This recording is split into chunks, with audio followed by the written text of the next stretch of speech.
Opportunity to ever serenade someone special as you are. So, happy birthday to you. Happy birthday to you. Happy birthday, dear President. Happy birthday to you.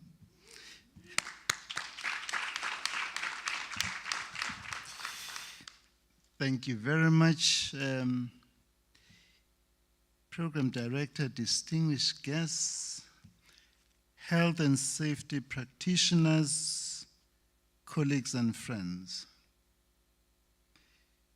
It is my great pleasure and distinct privilege to welcome you all to Rhodes University and to this important health and safety symposium held under the theme Risk, Research, Resilience, addressing the unique challenges of health and safety in higher learning institutions.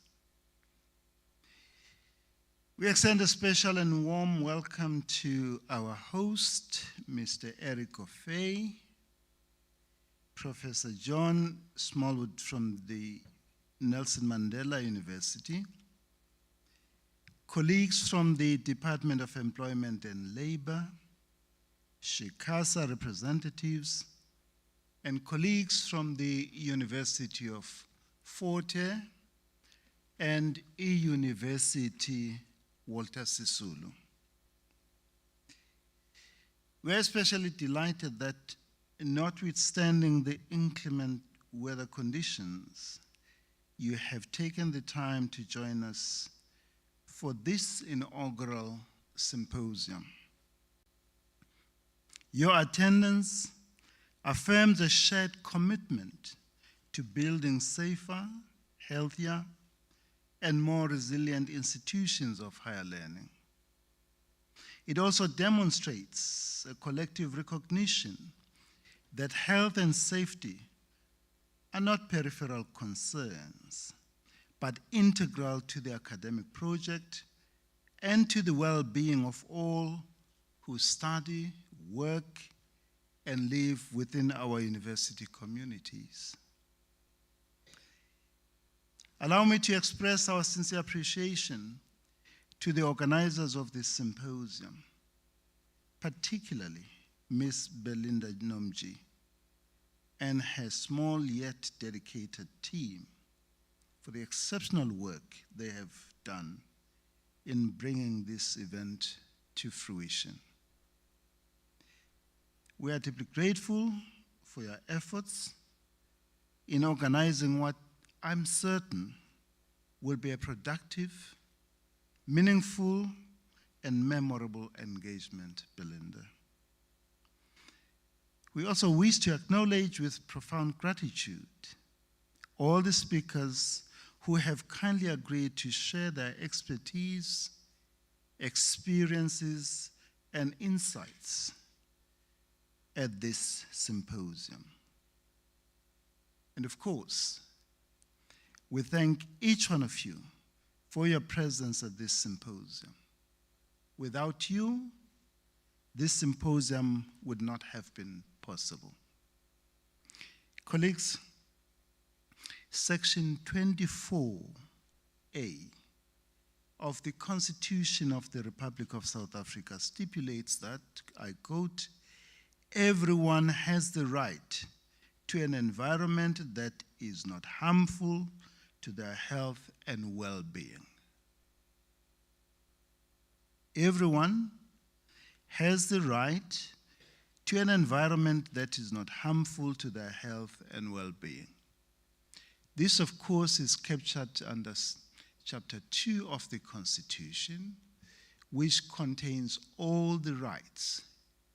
That's the Bill of Rights, all the rights that all citizens are entitled to. So let us therefore state unequivocally from the outset that health and safety are fundamentally matters of constitutional right.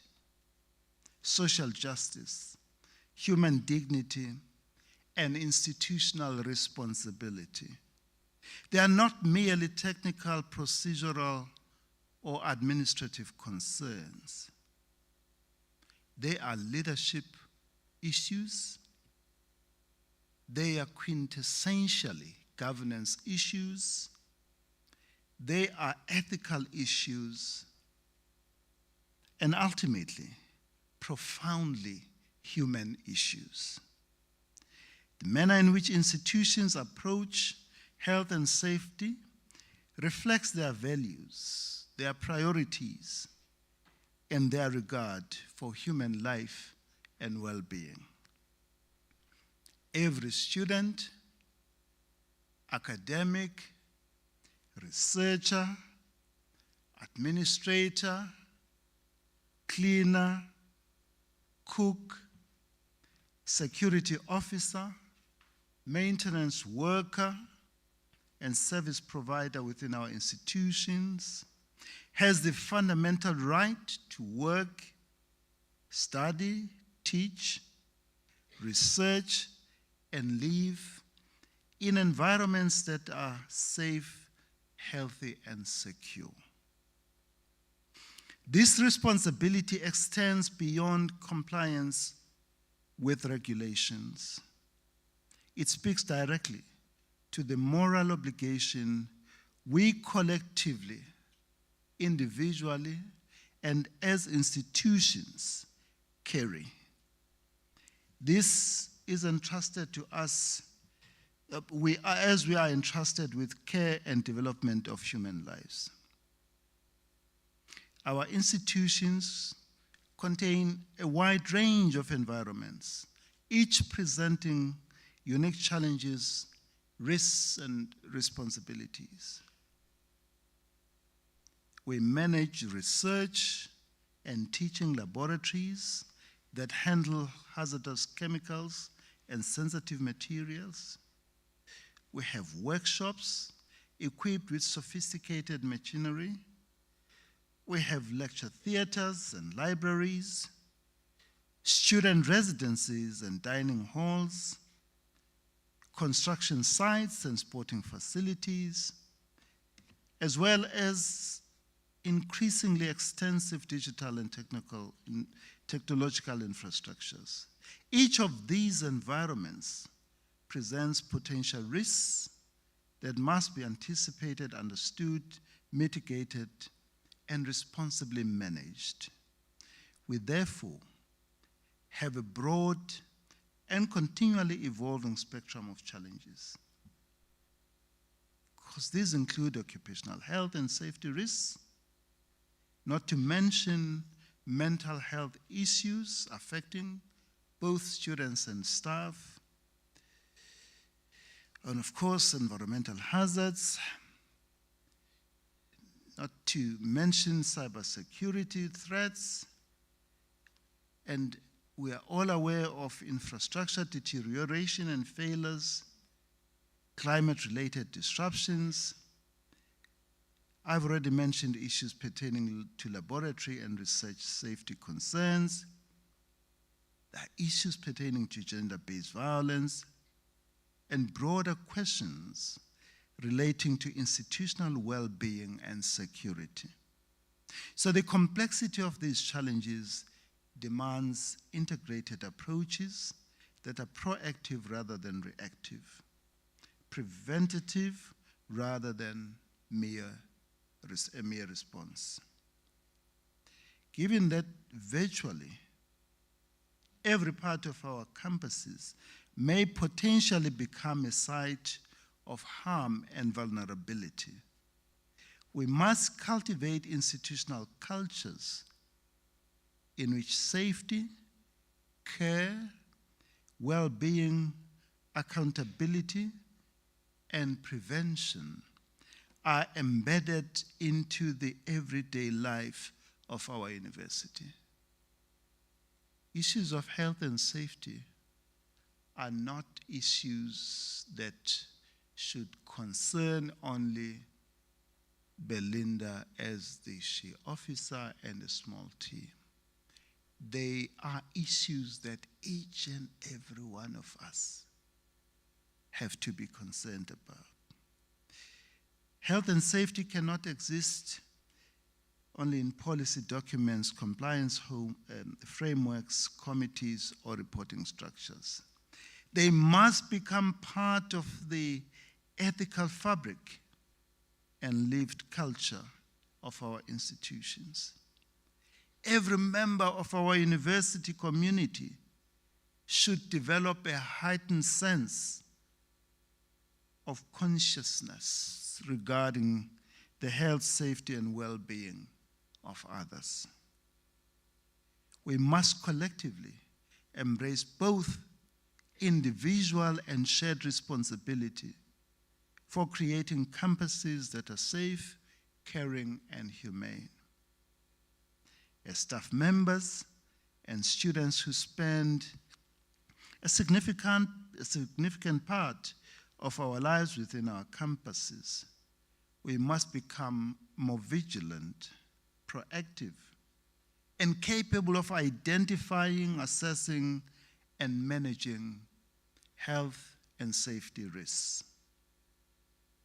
Building resilient institutions requires not only systems and protocols, but also awareness, responsiveness, empathy, and a shared commitment to prevention and care.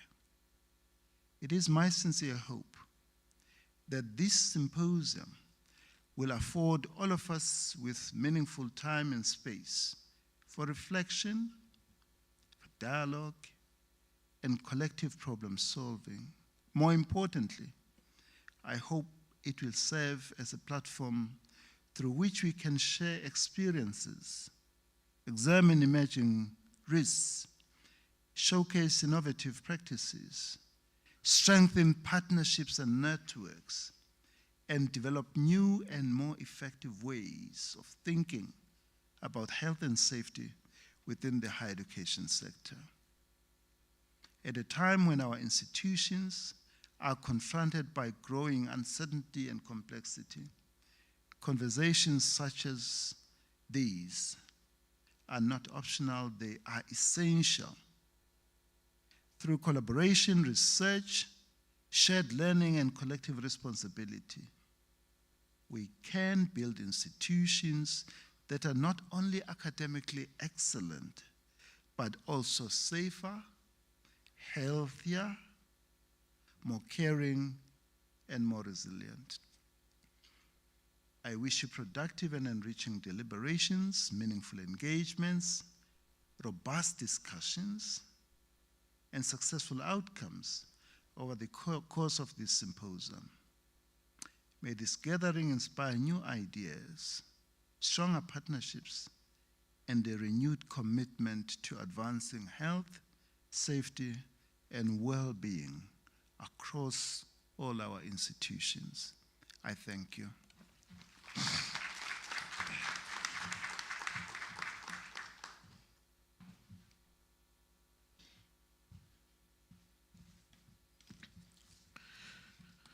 Thank you very much, VC.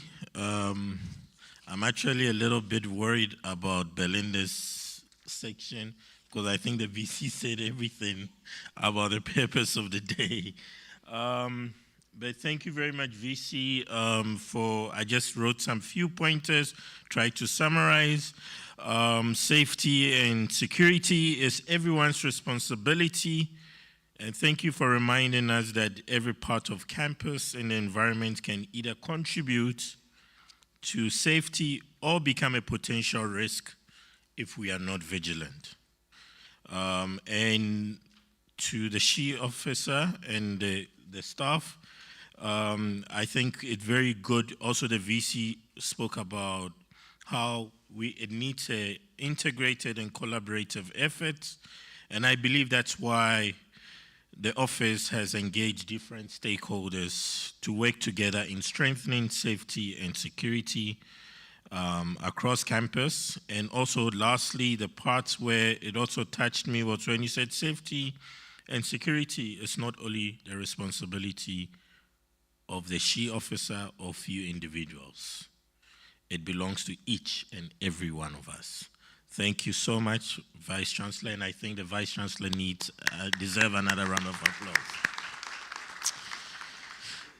Okay, so the next speaker we have here is the person who got all of us here together. And I'll speak more about her later, but in the meantime, I just want to say that ever since Belinda held this position, and I mean, we've had some people in a position before, and I think others have been quite judgmental in how they point certain things out, but we've been quite impressed with your humility in handling your position. You have walked, you have held even the residences which the DSSD I'm part of. I love how you, through patience, you have been able to hold everyone's hand to try and see what we're trying to achieve or you're trying to achieve in the institution. And I think it's something that we are really grateful for, and we're grateful for your presence at the university. Ladies and gentlemen, please help me in welcoming the Safety, Health, and Environmental Officer at Rhodes University, Ms. Belinda Nomji, who is going to give us the purpose of the day, the reason why we are here. Thank you very much.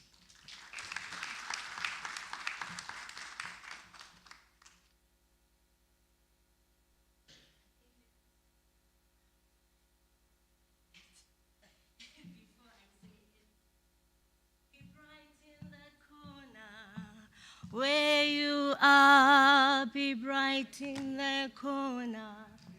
Where you are, be bright in the corner.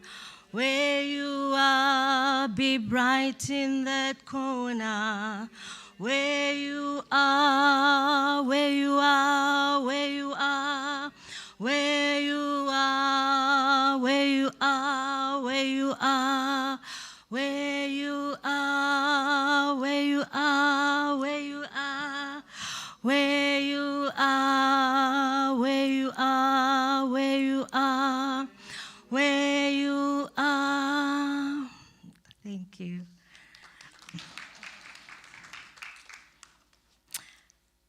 Our Vice Chancellor, Professor Sizuma Bizela, our Interim Registrar, Prof. Lynette Lowe. I'm not sure if our CFO is here as yet, Mr. Simon Kay, the Deputy Dean of Law, Mr. Somnandi, our colleagues, our directors, our distinct SRC, our guest speakers, our SHE reps. Good morning.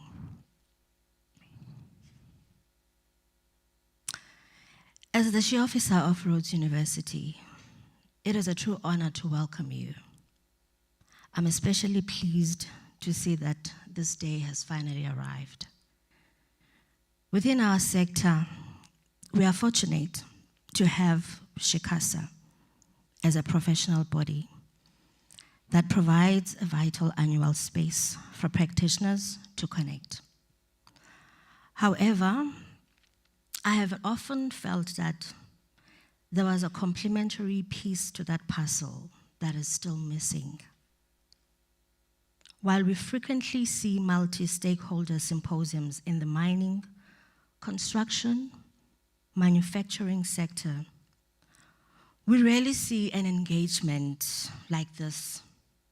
One where university management, the Department of Labor, our academic researchers sitting at the same table. The purpose of today is to bridge that specific gap. It is about moving beyond practitioner to practitioner talk and fostering a truly inclusive dialogue between those who set the regulations, those who lead our institutions, and those who drive our research. Our theme, research, and resilience reflects our three main goals for this program.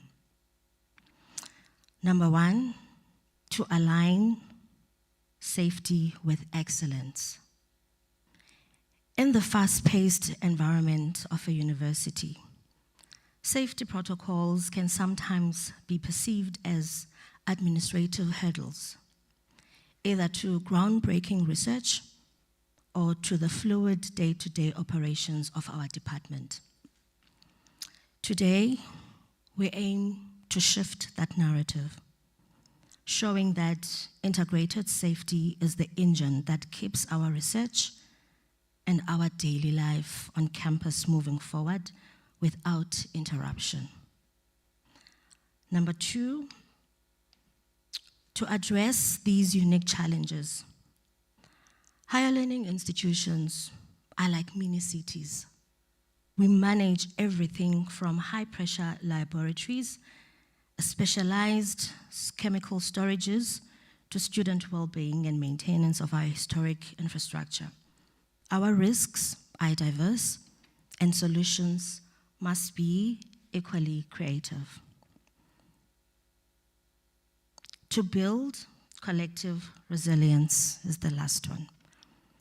Resilience it's not about just bouncing back from an incident. It's about bouncing forward. We are here to share strategies that ensure when challenges arise, be they environmental, health-related, or structural, Rhodes University remains unshakable. As we move through these presentations today, I encourage you to look past the technicalities and see the collaboration. We are here to move from being reactive to being predictive. By the end of this program, our goal is to have fostered new partnerships that turn health and safety from a departmental function into a shared institutional culture. With that, I officially declare this symposium open. Let us challenge the status quo and work together to build a more resilient academic landscape. Thank you.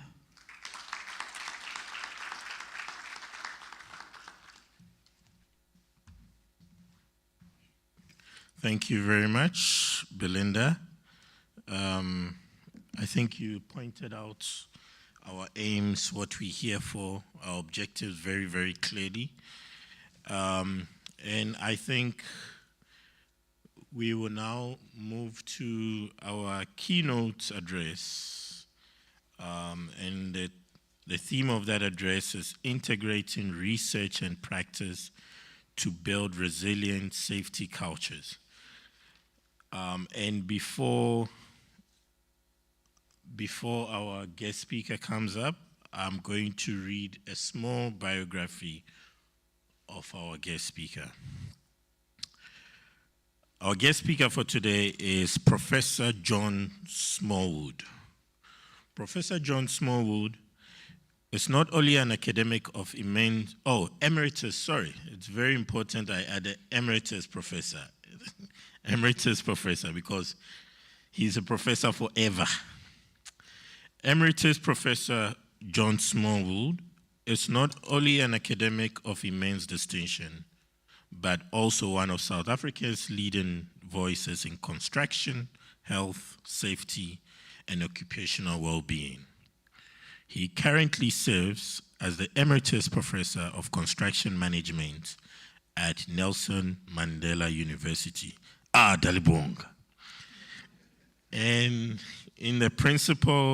also the principal of construction research, education, and training expertise, widely known as CRATE. What makes Professor Smallwood's journey particularly remarkable is that his expertise is grounded in both industry and academia. Before entering academia, he worked as a contract manager for Murray and Roberts, where he played a key role in one of the earliest construction projects in South Africa to receive the prestigious BIFSA 5-star safety and loss control grading. I know a lot of us don't know what BIFSA is, but it's like the Oscars of Building Industries Federation South Africa. That commitment to safety and human dignity in the workplace would later become the foundation of a lifelong professional mission. For decades, Professor Smallwood has dedicated his career to understanding why we create safer, healthier, and more humane working environments. His research spans construction health and safety, ergonomics, occupational health, environmental management, risk management, education and training, and work well-being. His work has shaped conversations not only in South Africa, but internationally. His contribution to the field has been recognized globally. As a matter of fact, in 2024, he received the International Council for Research and Innovation in Building and Construction Working Commission, W99 Lifetime Achievement Award in Ghana, which is recognizing nearly, I am originally from Ghana, recognizing, I had nothing to do with the award, recognizing nearly 3 decades of contribution to global safety, health, and well-being in construction. In 2025, he was further honored by the South African Institute of Occupational Safety and Health with induction into Nantoke Wall of Fame. Is SAIOSH Wall of Fame. For Wall of Fame for its outstanding contribution to construction health and safety. But beyond these titles and awards and achievements, Professor Smallwood represents something that is deeply important, and that is that leadership that understands that development and progress, leadership understands that development and progress can never be at the expense of human life, dignity, and well-being. This morning, we are so privileged to learn from someone whose work has continuously challenged industries and institutions to think differently about safety, responsibility, and ethical practice. Ladies and gentlemen, please join me. A warm welcome to Professor John Smallwood.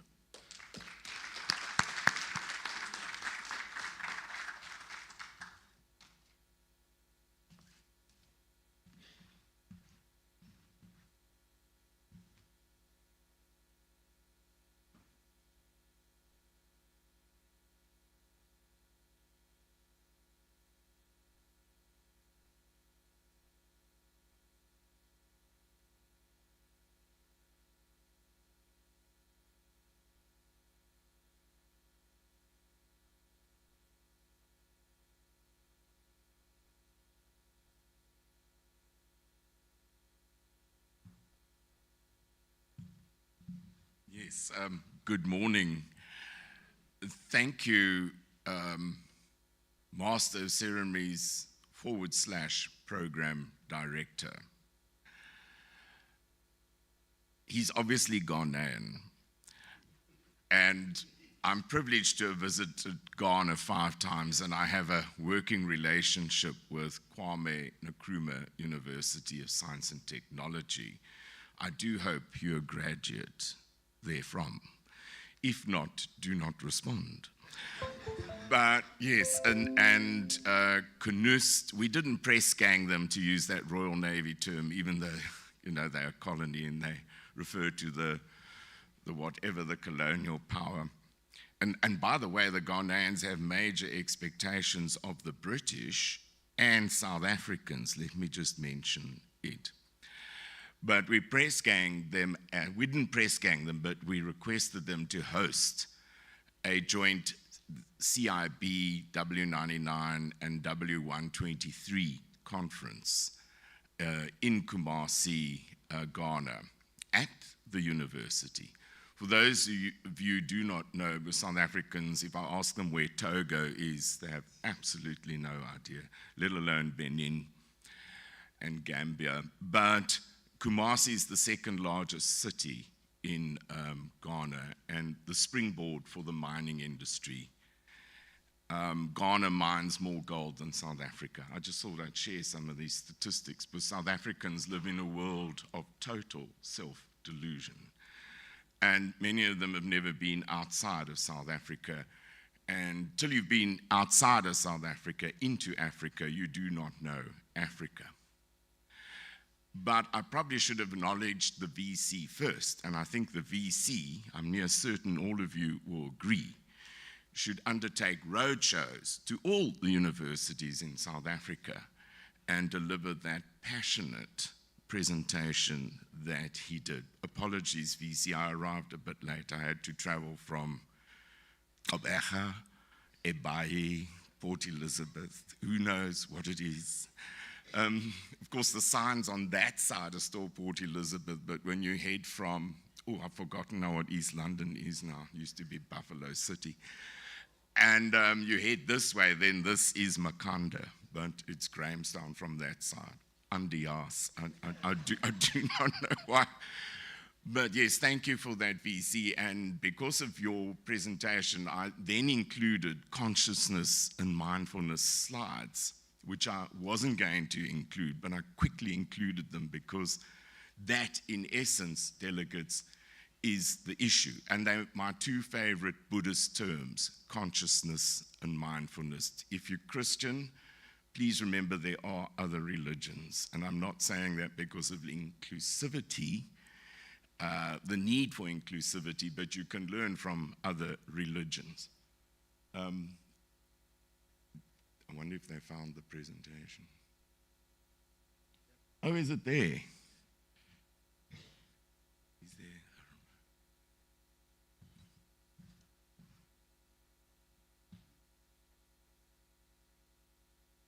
This looks exciting. And of course, I can't see it from here. Okay. Can you all hear me?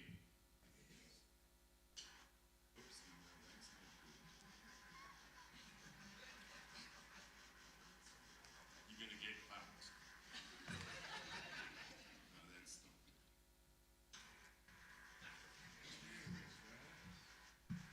What a wonderful world. Okay. Have we got a clicker there? I'll use that, but either.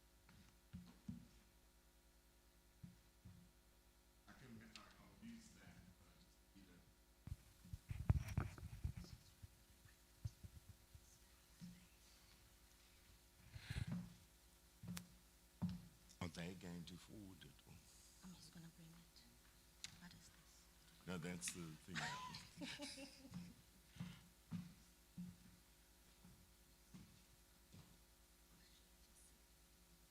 Pardon? Well, I can't move it from here. Yes, you can sit up there. Okay.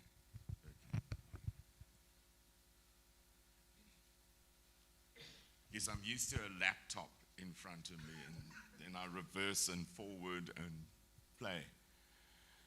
So yes, health and safety in higher learning, a holistic perspective. That was my offer in terms of the title. You know the theme of the symposium today. Yes, it is a symposium. And more importantly, health and safety. And apologies for critiquing. One of our past vice-chancellors at Nelson Mandela University, well, he was the vice-chancellor of the University of Port Elizabeth. Was he Dr. Rolf Stumpf? Yes, he had a very tough task, and he did merge the Port Elizabeth Technikon and the University of Port Elizabeth. But he referred to me as a management basher VC. So perhaps you're fortunate I'm not a member of academic staff here, because I do bash management. But yes, it's not safety, it's health and safety. So that's point number one. Point number two, the focus of the presentation is health and safety. And we suffer from safety-itis, which I could have also included in the presentation.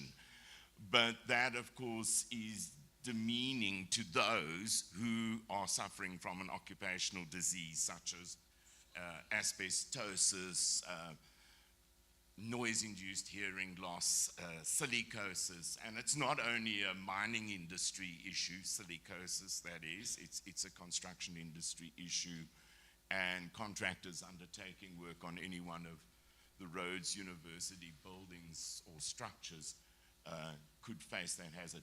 Anyway, we will commence the presentation with this tower crane collapse at the University on the Hill.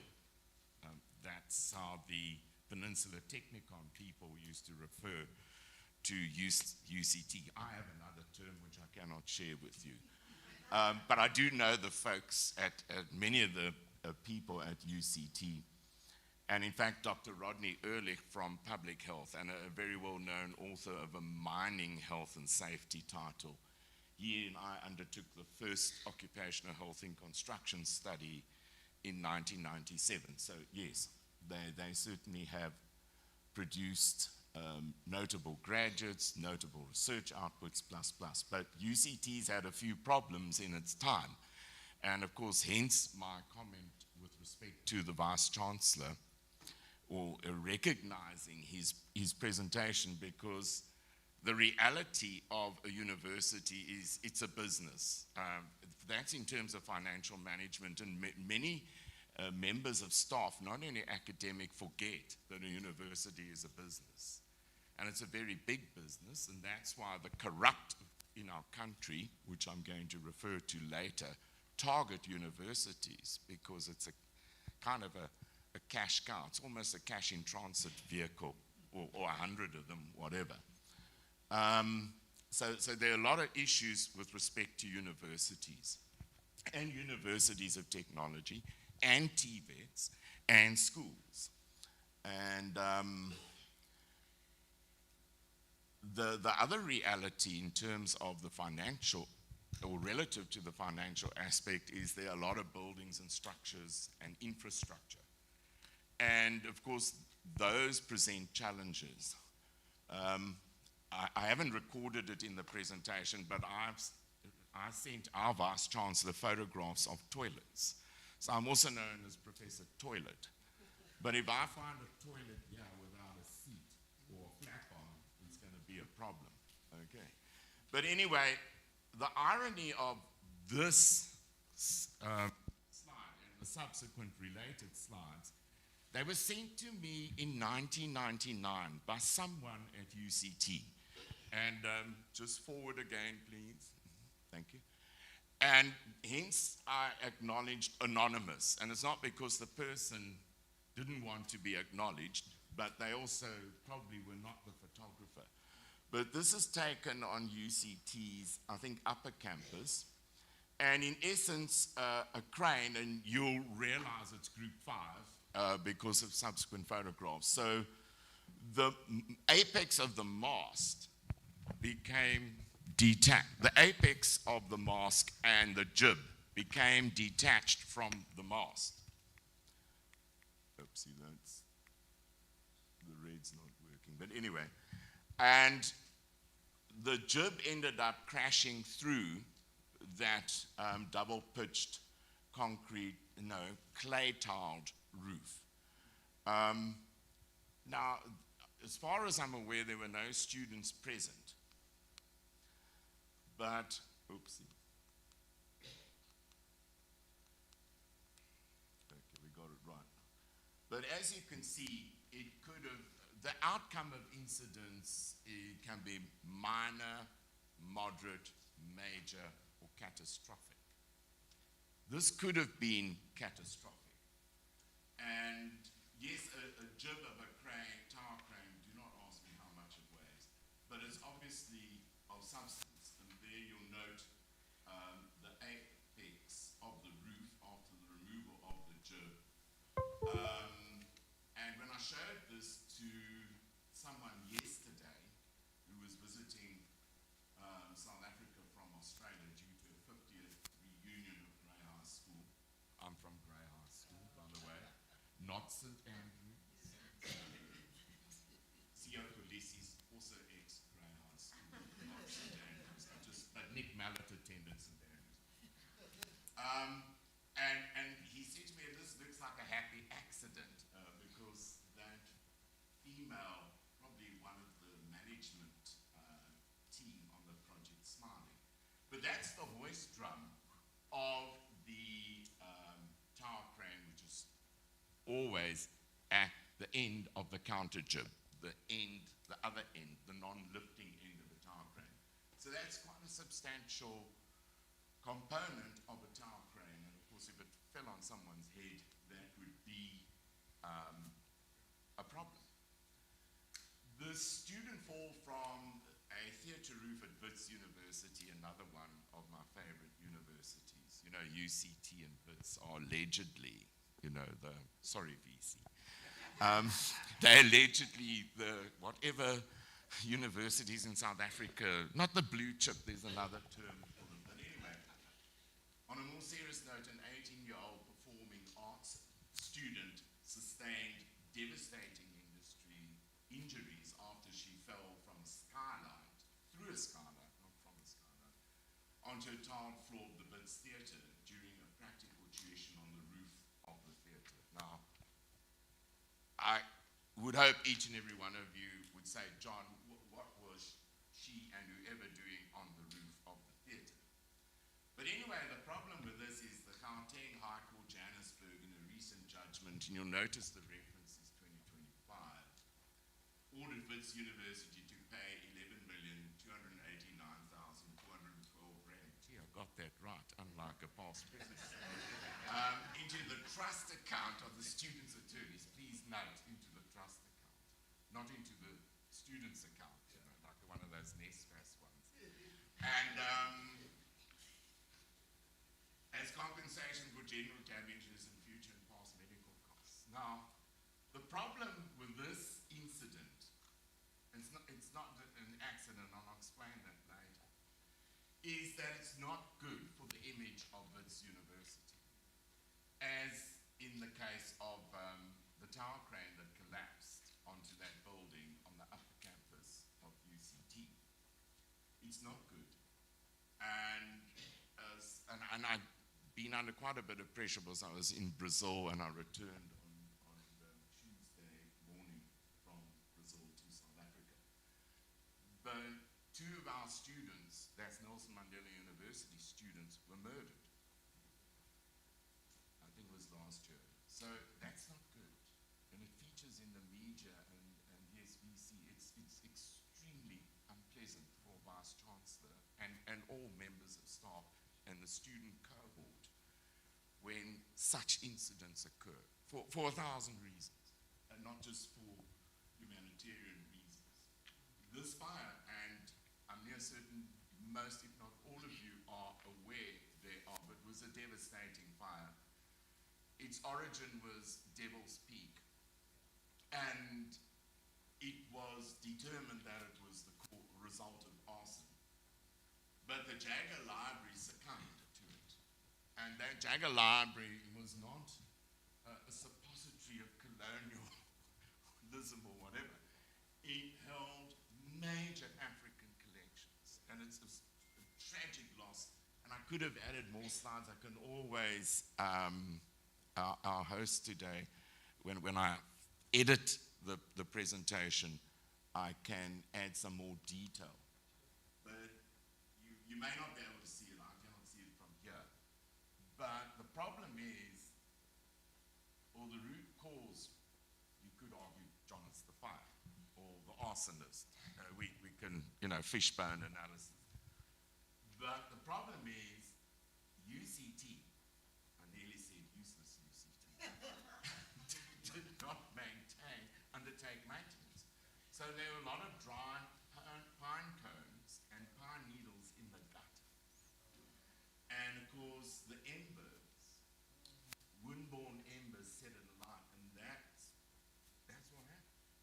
it's horrific. Of course, Daily Maverick and Thinkings was the author of the said article laid into UCT. Some of you may have studied there. It is a great university, without a doubt, Jones aside. But as stated there, relative to the first bullet point, generations of students and scholars from UCT and across the world have relied on the African collection. Scholars, artists, photographers, civil society organizations, others have donated materials, entrusting them to the care of the university on behalf of the wider society. VC and delegates, when you view the numbers relative to the categories of losses, and in the basement thereof as well, because that was water damage due to the response of the emergency services. And here it goes, and the VC focused on this point during his presentation. The devastating fire at the University of Cape Town on 8 November 2021 raises questions about the character and governance of South African universities. Are our universities collective projects, communities in which scholars, students, and support staff work together? VC stressed that. Or are they hierarchical businesses run by managers of employees for customers? Should I say what I wanted to say or not? I'm from Nelson Mandela University. The university's response to the fire reminds us of the importance of community, the role of the university in society, and the limits of managerialism. I'm one of those hardcore academics at Nelson Mandela University. We always question the appointment, the increasing appointment of non-academic staff to positions such as directors, executive directors. It's almost become a government, university have almost become government. Just appoint people, and more people. And of course, sorry VC and those of you involved in management, but you're an overhead. Because if you're not lecturing, and you're not conducting research, and publishing, and supervising research, you're not generating income. It's as simple as that. I'm not going to apologize, I've got 4 degrees in construction management. I've got more management education than most academic members of staff at universities in South Africa, and I worked in corporate construction. So, you know, you told me the 36% and the 64% model. I say, yeah, well, you know, it's the same. Just because 1,000 members of the Flat Earth Society gather in a room and agree that the Earth is flat doesn't make the Earth flat. So it's no telling me all the universities dedicate 36% of budget to the academic project. Imagine if Volkswagen South Africa dedicated 36% of their budget to the production line. Would it work? Absolutely not. So that's some food for thought, even though it's not health. Well, impacts on health and safety. Please, all of you. This is a very, it's a hectic one, and if I showed the video, some of you, because, you know, South Africa's as woke, or not quite as woke as Australia and the United Kingdom, but we suffer from wokeness as well. You know, if students work part-time, showing how they're going to cope with their studies. My generation, we all work part-time, no matter how much money your parents had or did not have. But that's another issue. So this is the public University of El Alto in Bolivia. Those of you know your history, which many of you only know selective history now, but Che Guevara was killed in Bolivia.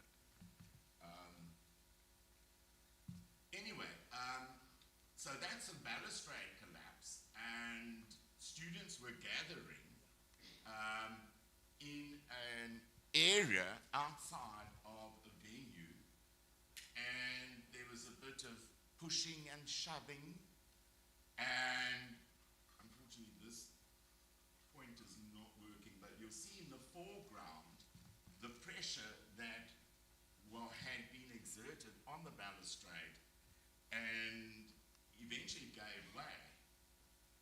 And that was on the 4th floor. So 7 students died. And around that time, I happened to visit Nelson Mandela University's business school, which is located in 2nd Avenue, Sunstrand. And also an atrium similar to that, and a stainless steel balustrade. Now, I just happened to, I thought, John, just check this, given that I'm visiting this building, and I did, and it moved. So I sent an email, I think I copied the Vice Chancellor as well, and needless to say, included the URL relative to this. So, VC and delegates, this is what can happen and does happen. You may think you have a watertight health and safety management system or SHE management system, but oopsie, what's happening? Did I do something?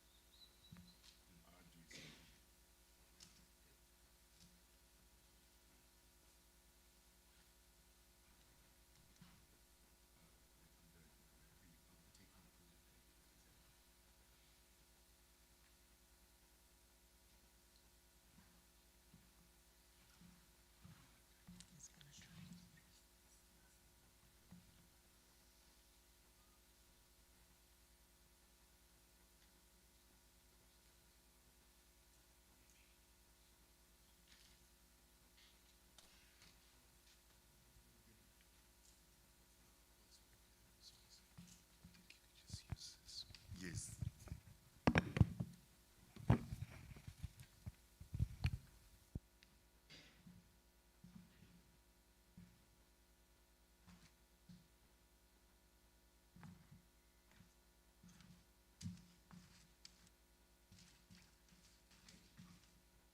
Thank you. Right, there we go. So, challenges with respect to H&S in general, and the big issue in South Africa, and not only South Africa, trust me, I am a global academic. I've undertaken 3-year research projects in India, in Italy, health and well-being of older workers in construction, for example. You want to visit, you must visit. Then you'll get to know the real world. By the way, Ghana's paradise. India, South Africa. The perceptions, and this, EC touched on this, is it is bureaucratic and red tape. That's what H&S is. You will note, till now I have not mentioned it. By the way, it's onerous. It's an imposition. It's an add-on. I could have said it's an irritation, I'll add that. It's time consuming, yes, you should manage health and safety in construction. The paperwork's there, in place. Most of it's BS. If you don't know what BS stands for, Google it. And when you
repeatedly take shortcuts. They do not learn lessons, and they obviously enjoy a second kick from a donkey. It's one of them. More focused, what are the challenges with respect to H&S in higher learning? Perceptions as per H&S in general, and then the students, which are inputs from the primary and secondary school systems. We're dealing with South Africans in general. Our national sport is not football or rugby union. It's crime. Crime has been romanticized, but thanks to Lieutenant General Pakwanazi, crime is not so popular anymore, especially if you're targeting cash and transit vehicles. You're not going to get home alive. And kidnapping people is also out of question. Trust me, not going to. Not only will Donald Duck target you with a cruise missile, but Lieutenant General Pakwanazi's men and women will pick you up quickly. Because people forget mobile phones and other electronic media can be traced to a square millimeter, by the way. The big challenge, and the VC also touched on this, the range of issues that higher learning must address and the range of stakeholders. And I've recorded students, SRC, Students Representative Council, Ghana and no, I know they do that, and they should be here. As long as they attend Senate meetings, 100% attendance. Very good, VC. Very good, SRC. Because you're student leaders and you have a major responsibility and a major potential contribution to health and safety. But I recorded students first because they are our customers. Universities of technologies, TVETs, would not exist if students did not exist. They are the reason we exist. Academic support and technical staff, contractors, visitors, and more. So it's a very challenging environment. And I've stated primary health and safety issues in higher learning. Primary. General crime. Cyber security, the VC mentioned it. So you'll notice it's in alphabetical order of one of those painful professors, especially with terms of questionnaire design. Alphabetical order. Do not engender bias or whatever. So, gender-based violence, it's hectic. If you review scientific publications, and there's some notable scientific publications, South African, relative to H&S. So please, after today, just read them, some wonderful efforts as I refer to them. But they flagged it.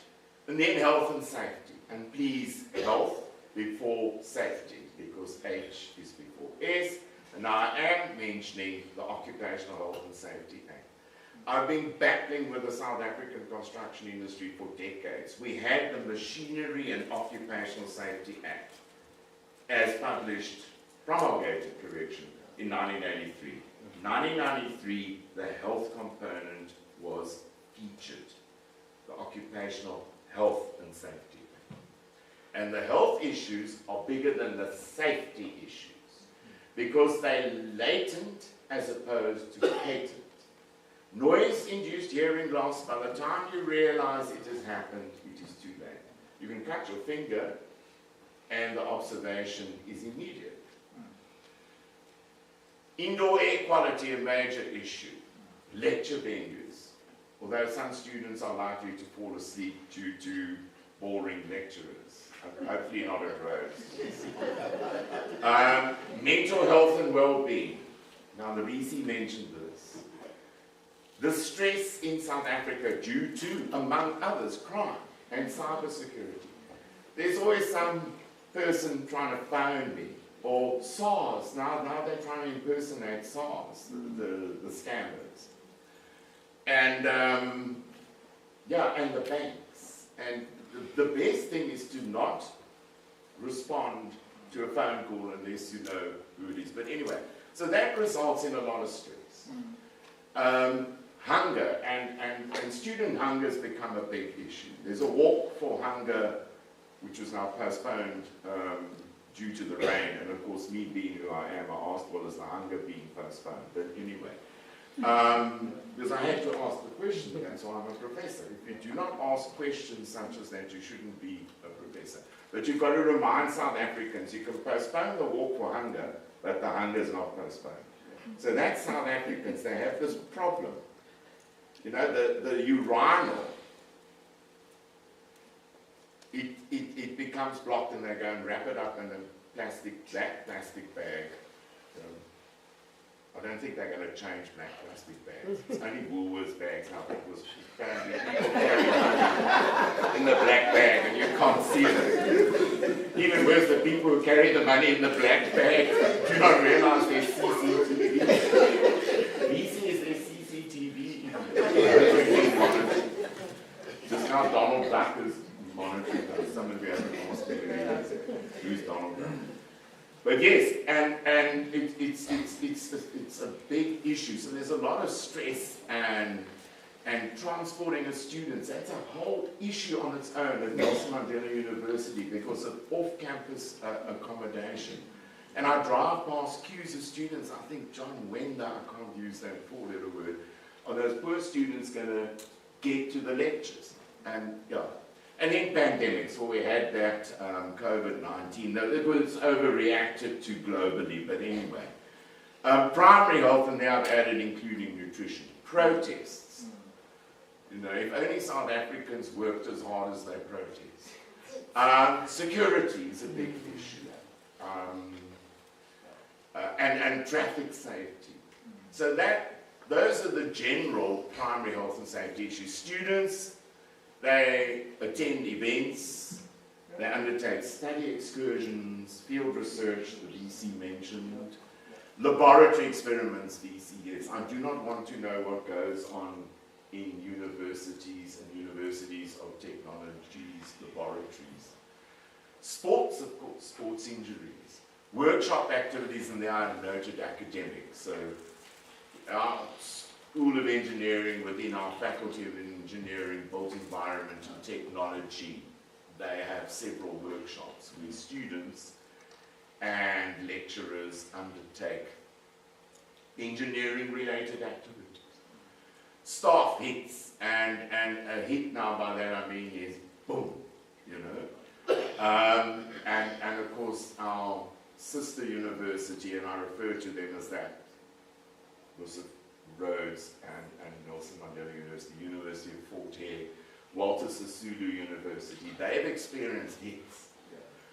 And of course maintenance staff and workshops, and then contractors undertaking maintenance in collaboration with Rhodes University staff or in a contractor solely capacity, and then new build.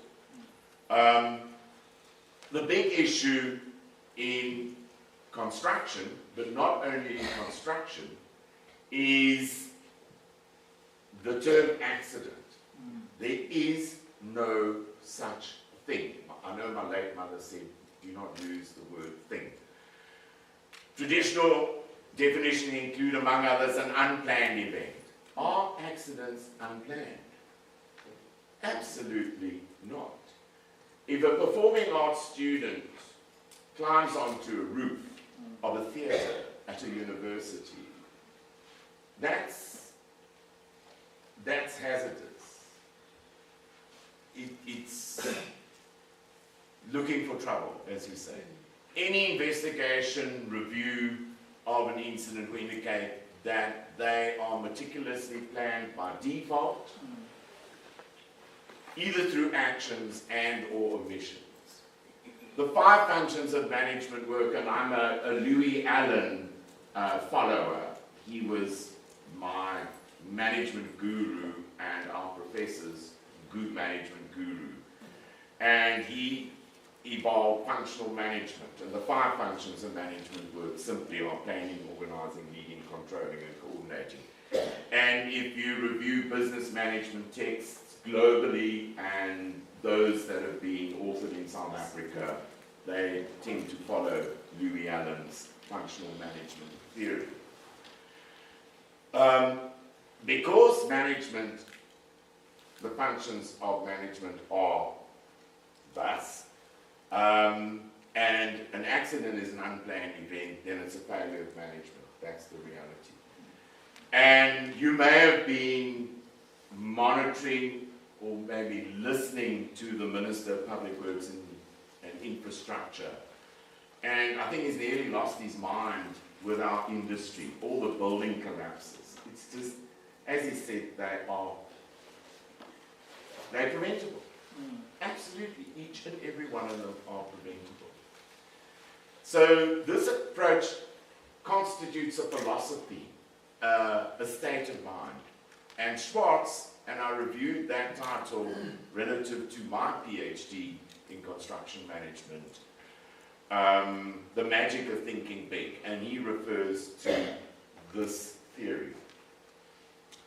And then James Reason, one of the leading health and safety gurus globally, in this title, A Life in Error, From Little Slips to Big Disasters, addresses planning failures in Chapter 8.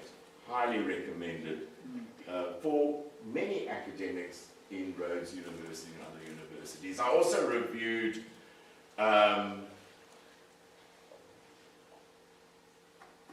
There Are No Accidents, I cannot see it from here, by Robert Hopker, and at the bottom of the cover you'll note synchronicity and the stories of our lives.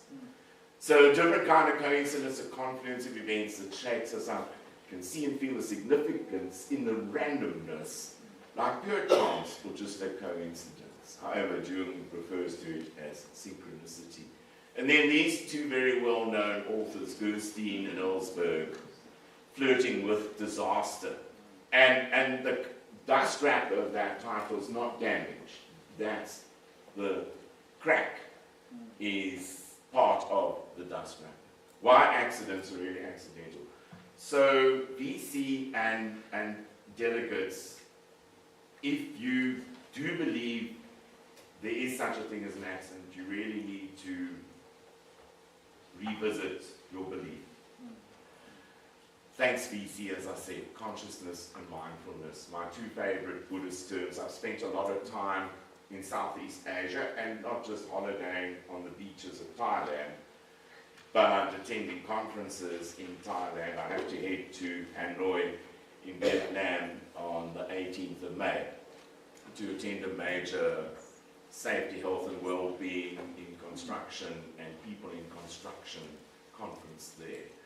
So those are generally Buddhist countries, and it explains their behavior as well. But consciousness, according to Payutto, and it will be referenced in the final version of this presentation.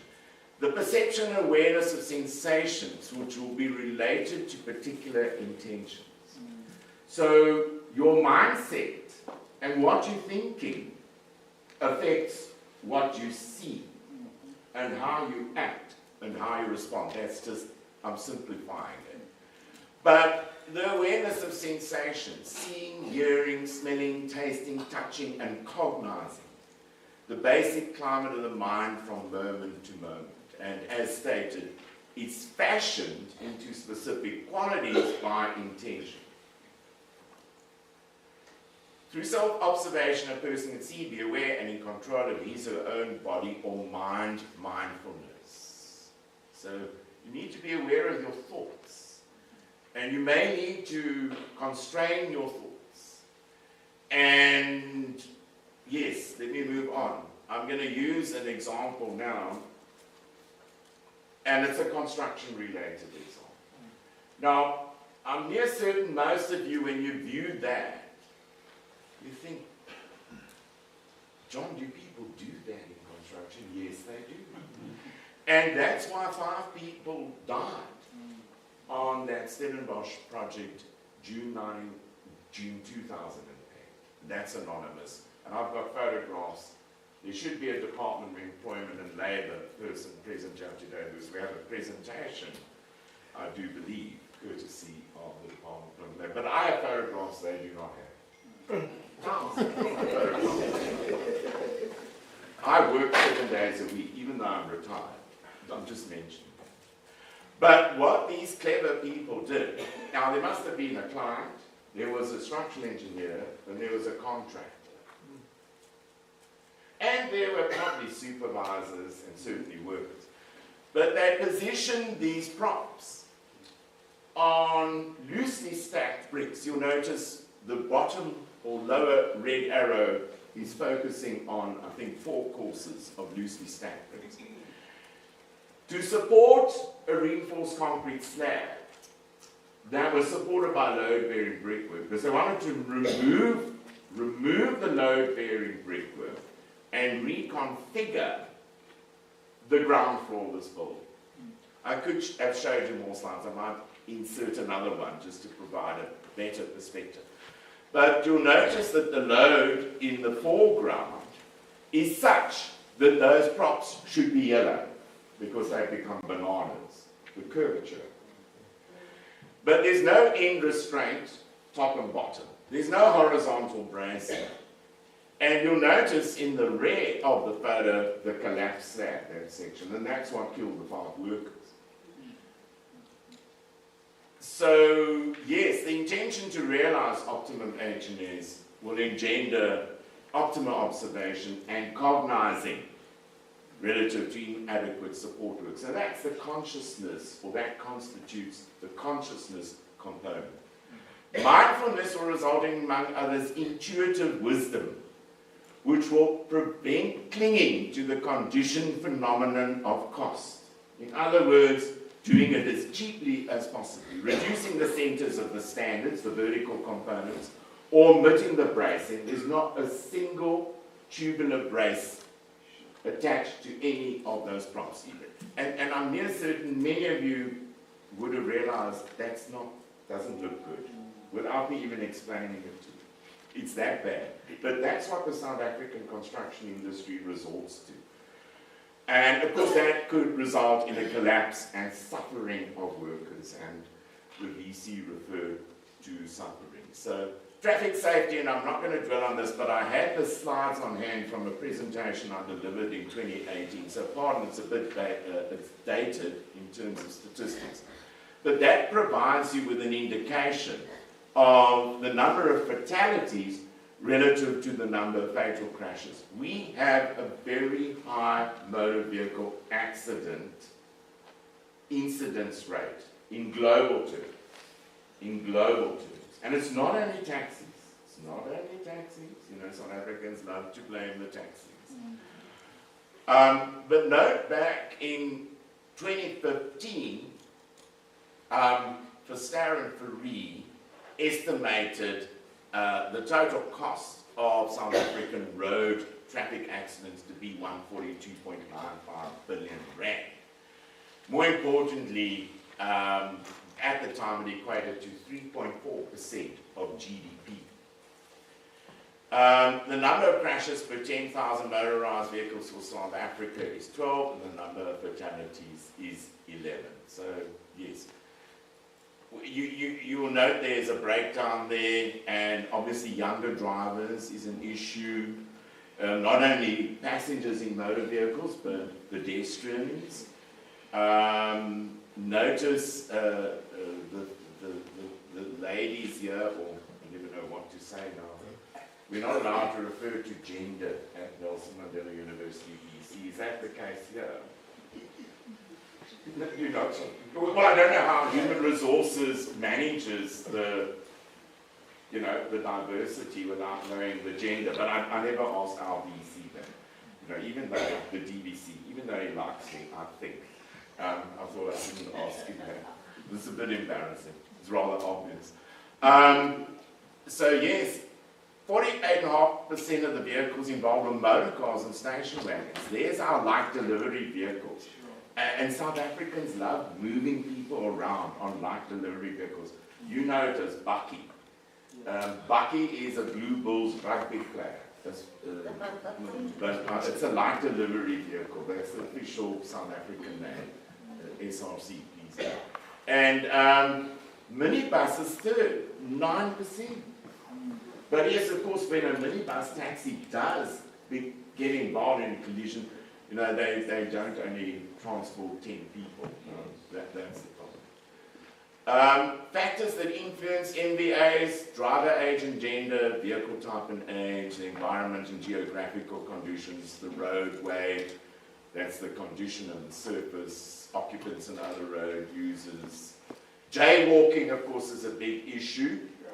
And that's part of South African itis. You know, why walk to the pedestrian crossing when you can cross here? And in fact, drop some litter while you're crossing the road, because you're creating employment for someone else.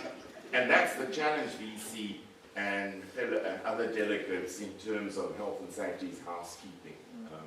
Try housekeeping with South Africans. Here's a very nice photo. I know Dave Manning. He's undertaken a lot of stained glass restoration projects in Makanda and Grahamstown before it was name changed. The name may change again, I must just mention it to you. But note the standard of the scaffolding and the screening, and I'm here certain roads, universities, facilities management have contractor requirements. I just included this photo. I had it on hand, and of course, Rhodes University is a client in terms of the construction industry. And clients can exert influence. There are also major requirements of clients in terms of the construction regulations. So I think that's our second mention of legislation. Because we're not here to discuss legislation. The VC mentioned excellence. That's why we're here today. Case studies relative to HNS interventions. Now, Dr. Claire Deacon and I conducted a study, and it was fortuitous because she was the occupational health consultant who was involved with this project. That's the main building. It's probably got another name now. At the then University of Port Elizabeth, circa 2001. And spalling concrete is attributable to the reinforcing, corroding due to moisture ingress, and it then pushes off the surface of the concrete. So that was an architectural concrete finish. So it's part of the long story. But to minimize the impact of the construction process on the administrative staff, and lectures were also presented on various levels of that main building. A double-decker scaffold was designed for the client by the consulting structural engineer, and it was included in the contract documentation. So all the contractors were required to price that. There we've highlighted the issues, because Claire Deacon and I published in Ergonomics Essay, which is the official journal of the Ergonomics Society of South Africa, and VC, I'm certain you know the Department of Rhodes University, and Patricia Scott, who devoted her life to promoting ergonomics in South Africa, and that's generic ergonomics, not just construction ergonomics, and I have a relationship with that department here. So work at elevated heights, high wind speeds, the need to access every square centimetre. The administration building, I mentioned the need to mitigate disruption to administrative work and lecturing. And there, the solution, the cost, 1.05 million in 2001. But that equated to 20.3% of the project value. So and I had nothing to do with it. There was the director of technical services at the time was a gentleman by the name of Horne, H-O-R-N-E, that was his surname. And he must take the credit for that. So the University of Port Elizabeth put its money where its mouth is in terms of funding an optimum intervention by potential contractors. The benefits: no fatalities or disabling injuries, project completed on schedule, optimum access for working inspections. Now, that's 20 stories up in Cape Recife and the wind blows, blah, blah, blah. So if you're a consulting structural engineer, you have to check work progress and the quality of work. Bridging the gap between research and practice. The reality is that most industry practitioners do not read journal and conference papers, book chapters and books, unless they are undertaking postgraduate studies. Therefore, packaging is important. How we package research findings. This slide may be out of sequence, but anyway. Academics and researchers must interface with the respective stakeholders. Now, unfortunately, higher learning institutions, such as universities and universities of technology, we are not necessarily effective in terms of interfacing with stakeholders, including industry, and in our case, the contracting sector of the industry.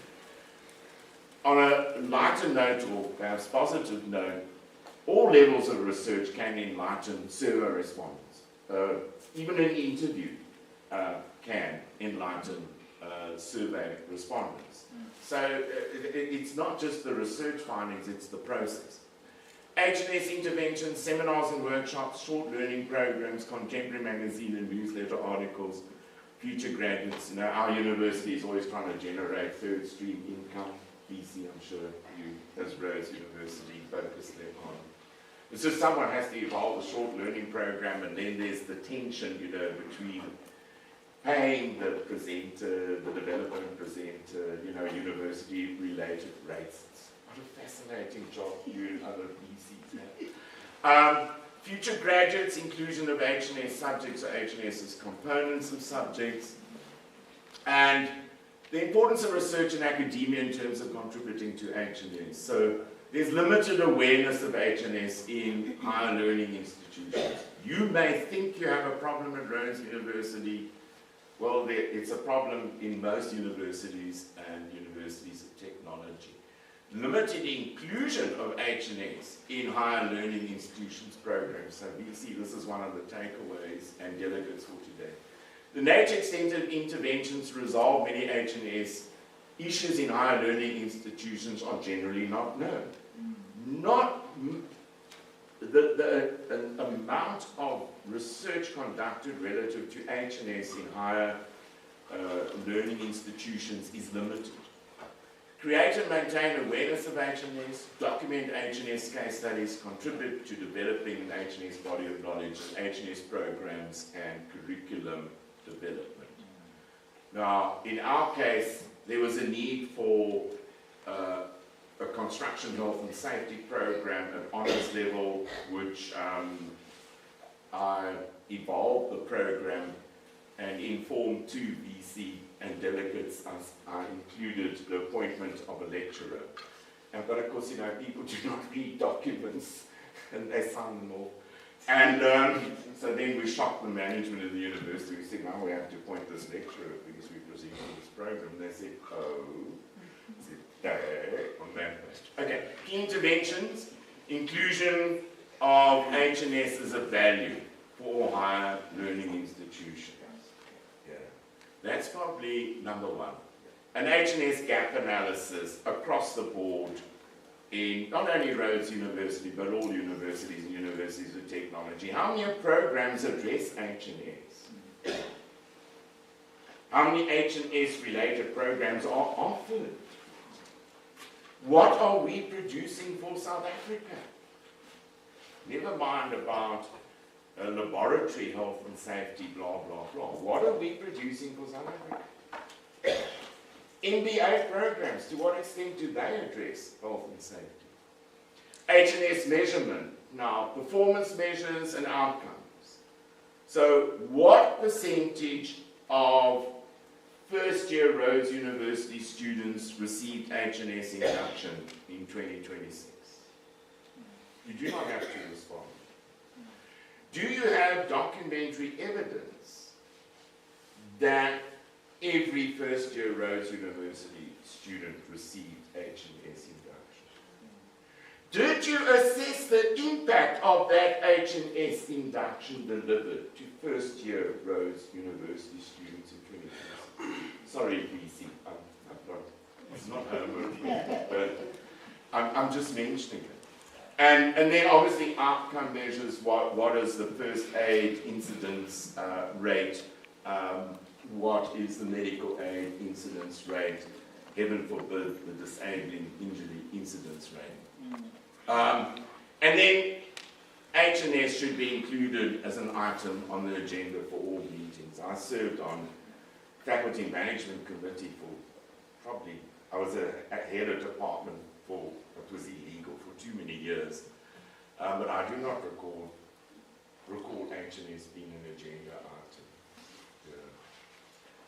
So that's conclusions. H&S generally does not feature prominently in higher learning institutions. An audit will inform. Gap analysis. H&S is a live versus die issue. It's not a nice to have. It's not a legislation-related issue. I know Rhodes University, as all universities and universities of technology, must comply. Not should comply, must comply. But it's a live versus die issue. And you can die. You saw that university in Bolivia, 7 died. It's a major challenge for higher learning institutions. Our she manager, I'm referring to gender now, I'll get into trouble. The DVC, Andre Kirt is not here. The she manager, became responsible for she on 7 campuses, one of which is in George. It's almost too much for me. So, therefore, H&S must be a value, not a priority. The problem with priorities is they change. Today, H&S is a priority. We have this event here. But will it be tomorrow? And even better, tomorrow is a Saturday. So, value. A comprehensive H&S management system is critical. And of course, H&S leadership and management is critical. And yes, your VC was here today.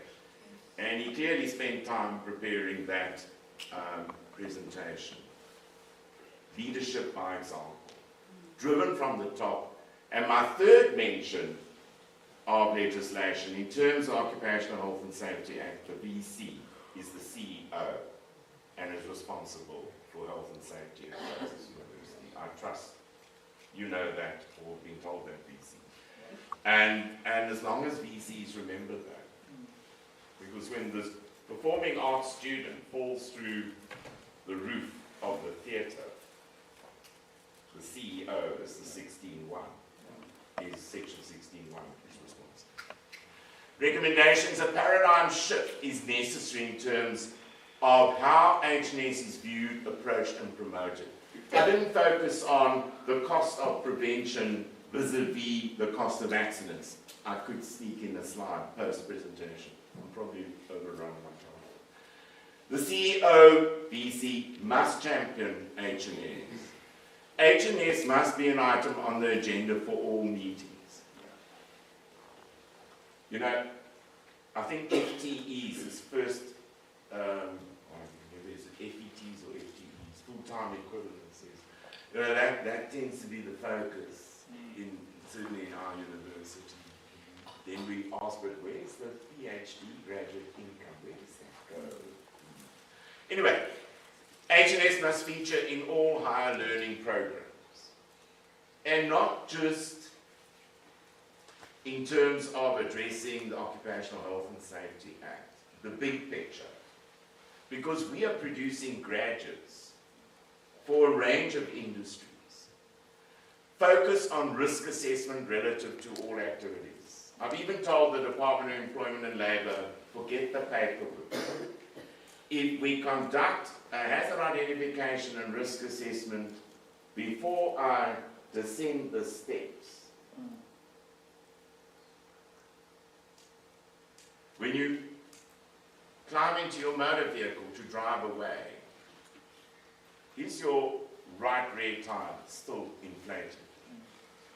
So if we just focus on hazard identification and risk assessment, and of course risk assessment in general is a very big issue in all industries, and certainly in higher education or higher learning institutions, because of corruption and cybersecurity and working on scaffolds and students undertaking experiments in laboratories or building drones as they do in some of our engineering workshops, etc.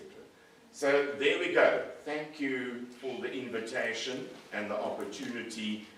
I've endeavored to avoid legislation because I never promote health and safety and the environment on the basis of legislation and regulations. Yes, we do address it, but it's the big picture.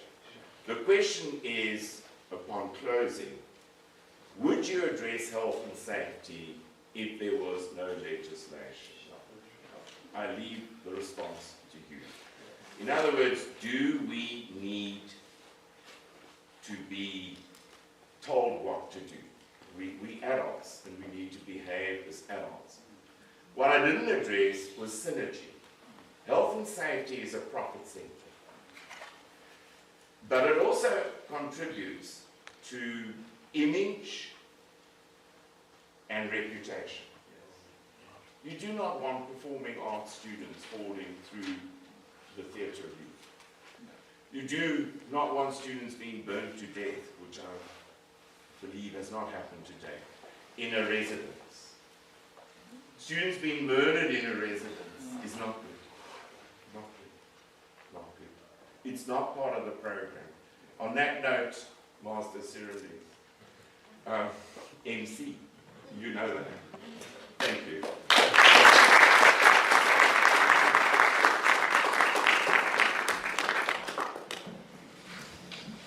Thank you very, very much for that very insightful, mixed with humor and a lot of shame. But thank you very much. We will now have question and answers, because I think that was actually quite a lot for us to digest, and maybe there might be some questions or clarity that the delegates will require. So I'm ready to take hands. Any? Yes. Please do, because even the networking, that's why they put the networking. It's not just refreshment and networking, because we need to know the people here.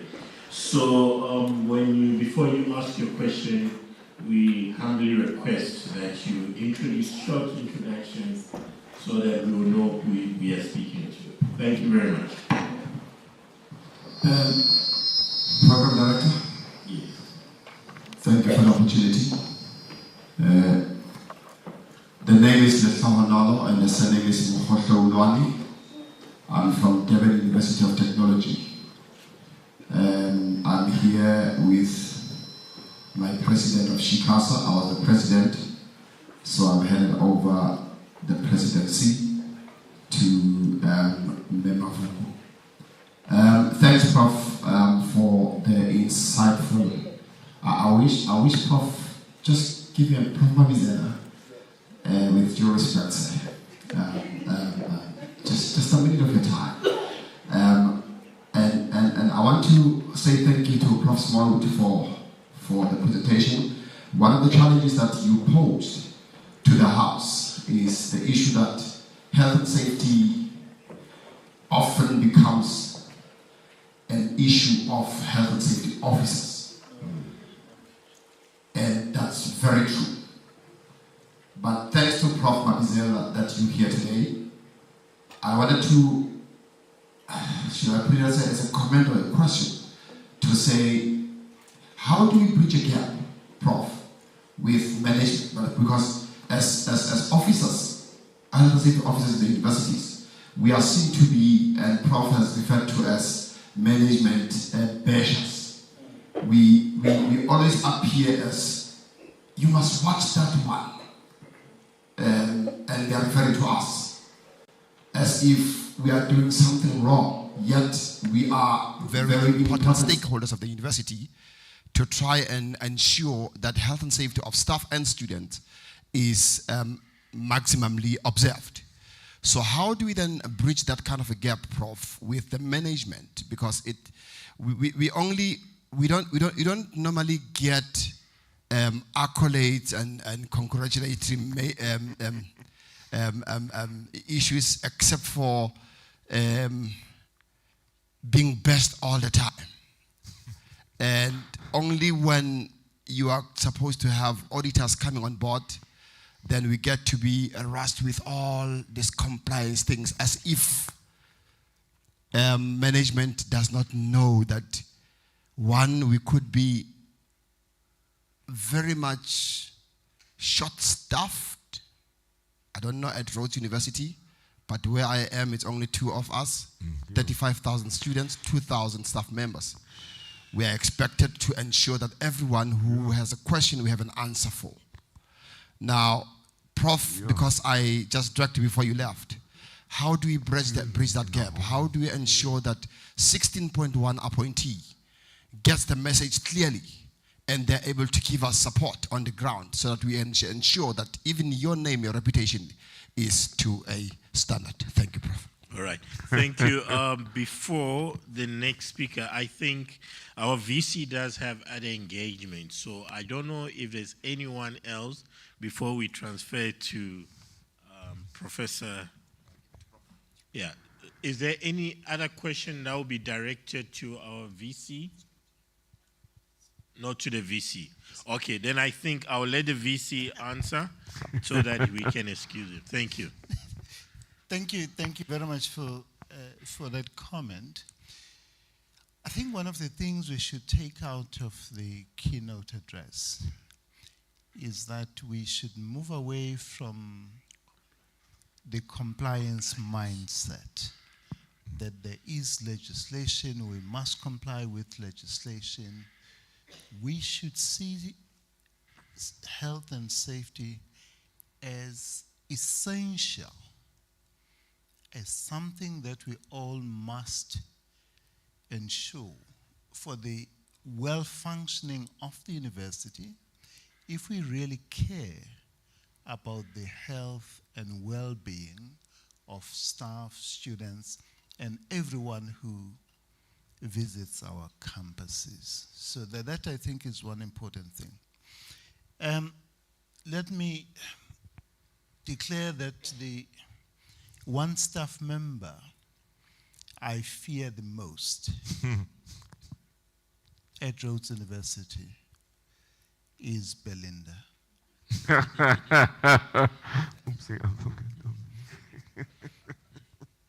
I fear her because she draws to our attention all the risks and whatever is happening that can reach difficulties. My fear also derives from the fact that, God forbid, if anything were to happen, we will be on opposite ends. She will say to those who prosecute us, I told him.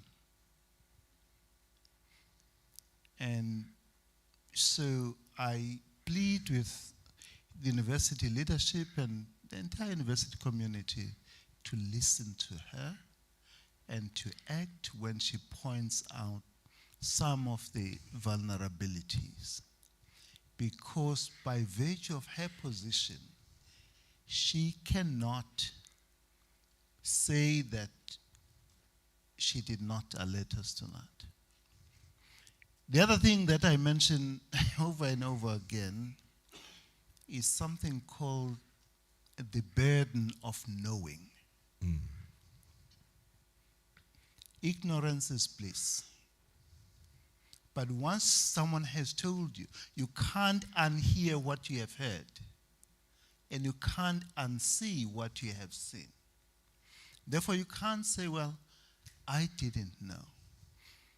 And so Thank you very much. The matter of health and safety will be on every meeting agenda. All the recommendations,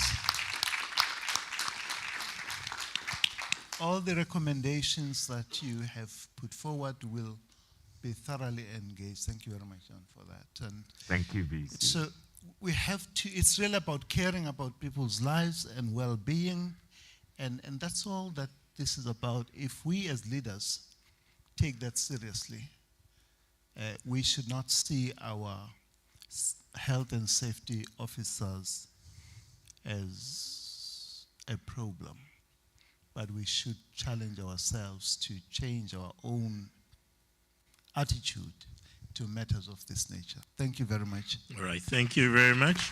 And Thank you, VC. I think, VC, maybe another recommendation. I'm not an emeritus professor, but the other recommendations will be part of maybe bridging the gap. Could be, since the VCs, because the VC said once you hear, you cannot unhear it. So this could also, maybe the VC's forum, this that the VC has heard, maybe should be also on top of one of the agendas to discuss that, to ensure that the gap is actually bridged. Thank you very much, VC, for your time.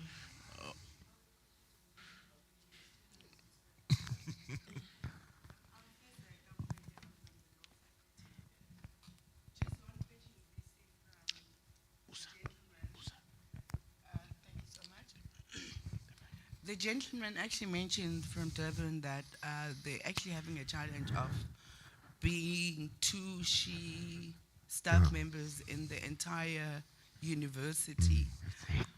What does the university, what is the plan with regard to assisting Belinda? Because we're also having the same problem. There needs to be an initiative to actually expand her office. She's currently working with a person who's on a contract base for 2 years. For such a big institution, we can't entirely rely on just the she officers as per the departments, because even if we go forward to her, I think it's too much for her to take. So I presume that the university does have a plan in place in terms of opening a bigger office to actually to be able to maintain and deal with all the issues of the entire institution. Thank you very much. I'm sorry for not addressing the issue of staffing. Yes, at the moment, Belinda is the sole person who is driving matters of safety and of health and safety at Rhodes University. And we will be getting another officer. She will be working together with another officer on risk and matters. So that is important. We will continue looking at the appropriate level of staffing. But here is the point. There's always a tension, certainly in my mind, there's a certain level of ambivalence, in the sense that you can provide many more staff members in her office, and then the university starts to think, we have an office, we outsource that to that office, they will take care of everything to do with health and safety. So what I try to impress on all of us is to assume individual and collective responsibility, develop that heightened level of consciousness as the entire Rhodes University community, so that the work that the SHE office does simply assist that which we all are doing. So we need an appropriate level of staffing, but that should not absolve any one of us from our own agency in being alive to issues of health and safety and acting in the manner that protects not only us, but every member of the university community. I hope. The thing is, I don't want us to say there is an office which deals with those matters, so please don't bother me about that. I want us to accept the responsibility as individual staff members and exercise our own agency in our own spaces and also support the work of the office. Okay. Thank you very much. Thank you. Thank you very much, VC. VC, if I can just add, VC and MC, your point, it's a line management responsibility. It's not a staff function.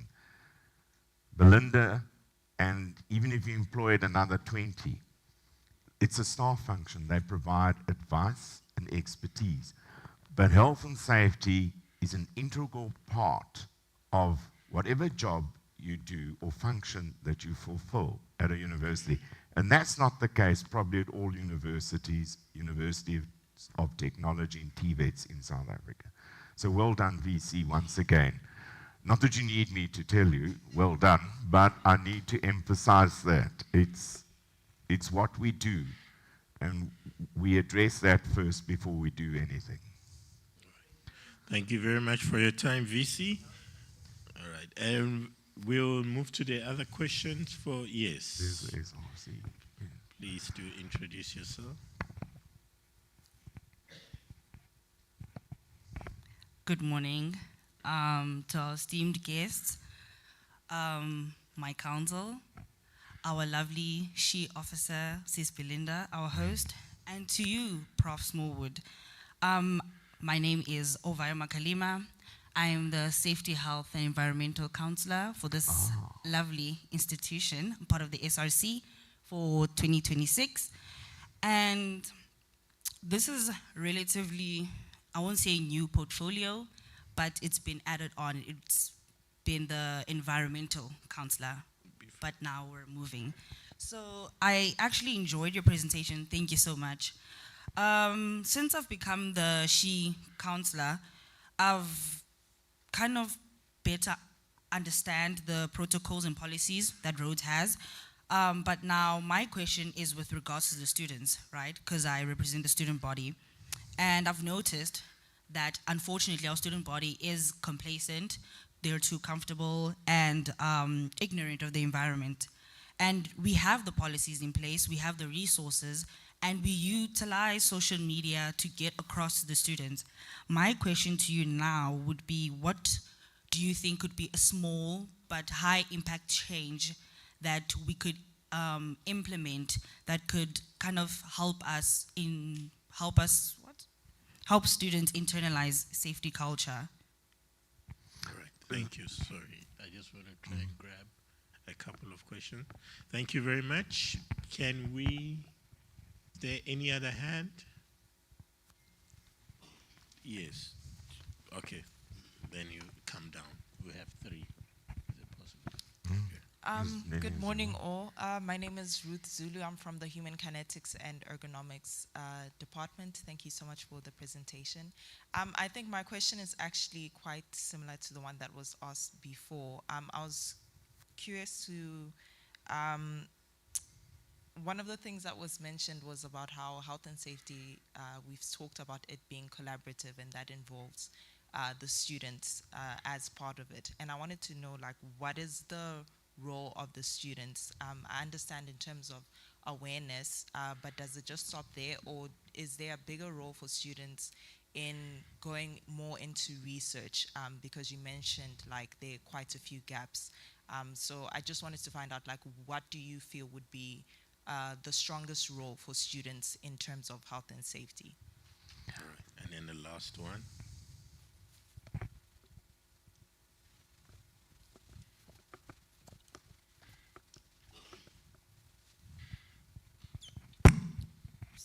All right, thank you. Good morning, colleagues. My name is Usanda Magwa. I'm from the University of Fort Hare as the SHE practitioner. Mine is not really a question, but just a comment. Firstly, I just want to comment on the previous question or comment that was raised by the former president of Shikasa about the inclusion and making sure that the management is also part and making sure that they take the overall responsibility for health and safety compliance. In our university, we have a privilege of having the VC as the chairperson of the SHE committee. I'm not sure how Rhodes does it, but that has helped me a lot. I'm also in the situation like Belinda, where the SHE practitioner, one individual responsible for 3 campuses of the University of Fort Hare, which are Alice campus, Bishop campus, and East London campus.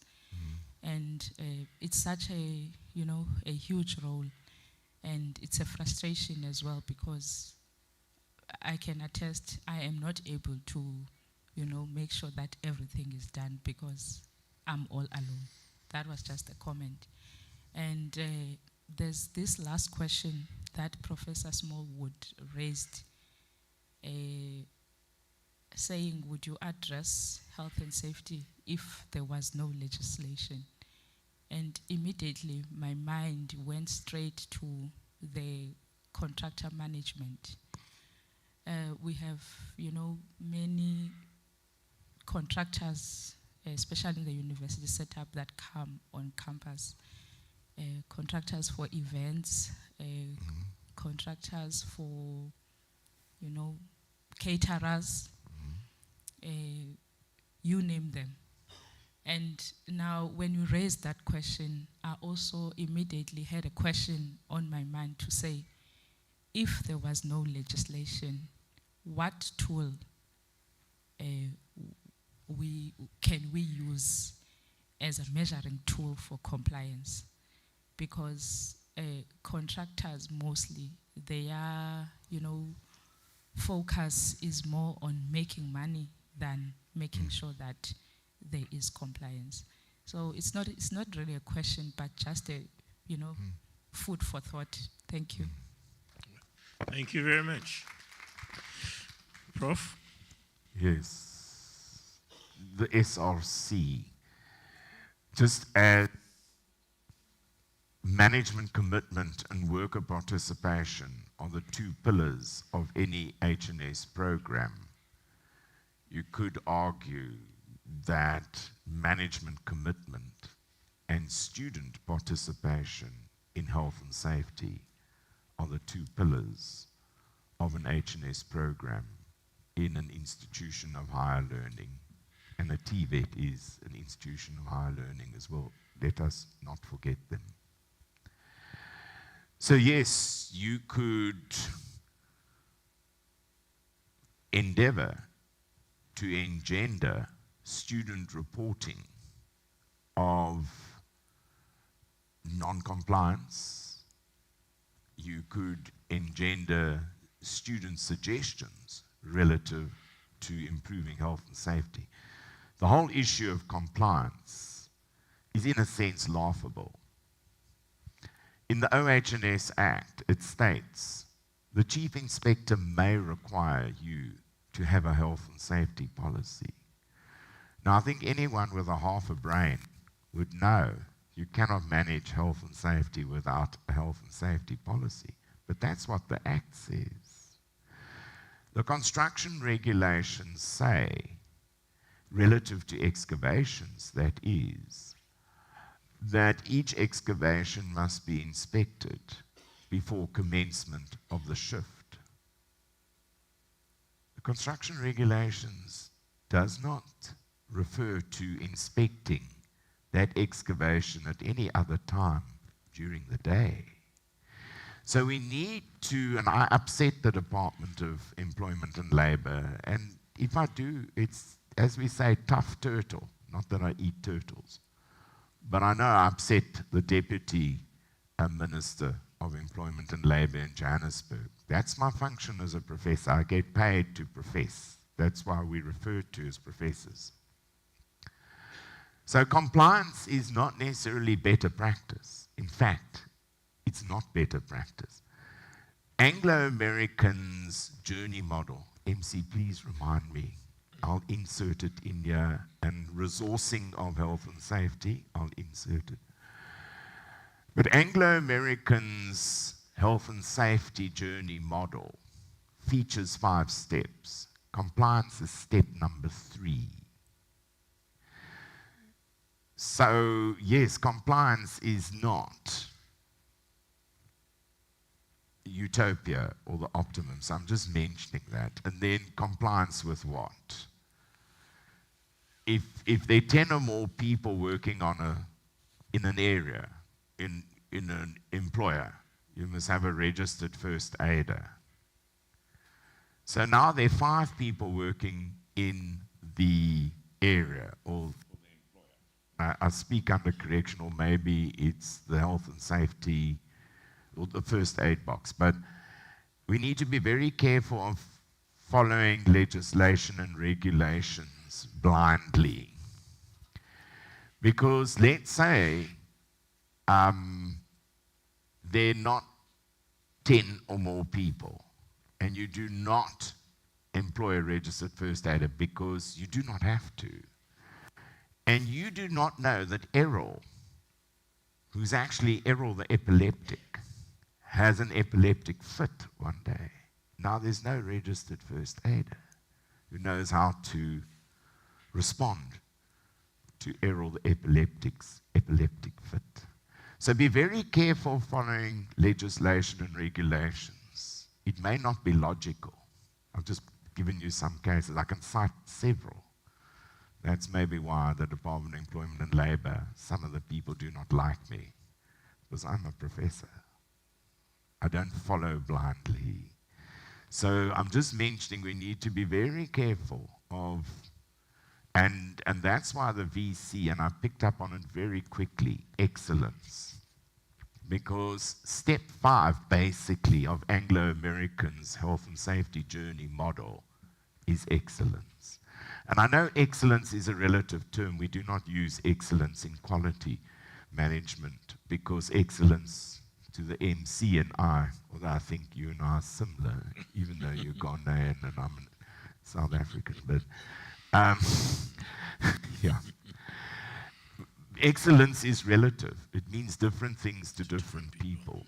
So it's a very dangerous term, especially in construction when you're erecting a 55-story building in Sandton. You know, what is excellence? Their requirements, you must conform. Anyway, that's that one. Number 2, yes, research. Andrew's there. And his department, he's the head of the department. They're a fine example of, although they focus on ergonomics, they've conducted research relative to the South African Army. It's been published in Ergonomics SA. They focus on, obviously, ergonomics at undergraduate, honors, and postgraduate level. Most of my 38 PhD graduates, and I'm not trying to impress you with a number, they're more in progress, by the way. Most of those studies are health and safety related. And as I mentioned, we have a BSc Honours Construction Health and Safety Management program. One of the 5 specializations relative to our MSc Built Environment program is Construction Health and Safety Management. That's since 2007, and the honours since 2021. So to respond again to the SRC, the students should lobby for the inclusion of health and safety modules, at the very least modules, in a subject. But of course, the optimum would be health and safety management in every program, at least at one level, be it first, second, or third year. Not honors, because sometimes students, in many cases, students do not complete honors because of the funding issues relative to higher learning in South Africa. Of course, we have the issue of credit values, I know, but remember, it's a live or die issue. So it's the most important subject that should be addressed at tertiary education level. Because remember, it's not addressed at primary school level, and it's not addressed at secondary school level, and not at pre-primary school level. It's, in a sense, laughable. But I'm very proud of our construction management programs, but obviously it's a vocational program, so our people cannot learn on the job. And sometimes experience can be fatal, as pointed out to you. So learning management on the job, that's also BS. Learning health and safety on the job is BS. It must be developed, the culture, as the VC pointed out, must be developed in the tertiary education environment so that the graduates we produce are fit for purpose. That we don't blow up boilers in power stations and leave nuts and bolts in Coburg nuclear power stations. I can't remember, was it a turbine? I cannot remember now. But really, so I think I've answered 1, 2. Yes, I don't know how, Belinda, you do it on your own. At least the Vice-Chancellor has been sensitized today. Hopefully he sleeps well tonight. I will, because I've enjoyed today. I've just got to drive back to Ebaye or Kabeja or Port Elizabeth.